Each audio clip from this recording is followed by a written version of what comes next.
உருளைக்கிழங்கு செல்லக்குட்டி எங்க போச்சு? கத்திரிக்காய் கூடையில தூங்க போச்சு. கத்திரிக்காய் எட்டி முறைக்கு அழுதுருச்சு. அம்மா வந்து கொஞ்சினதோ சிரிச்சிடுச்சு.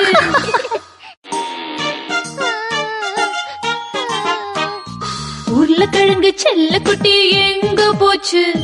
கத்திரிக்காய் கூடையில தூங்க போச்சு.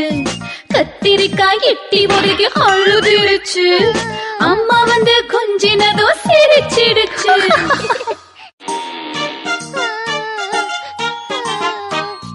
உருளைக்கிழங்கு செல்லக்குட்டி எங்க போச்சு? கத்திரிக்காய் கூடையில தூங்க போச்சு. கத்திரிக்காய்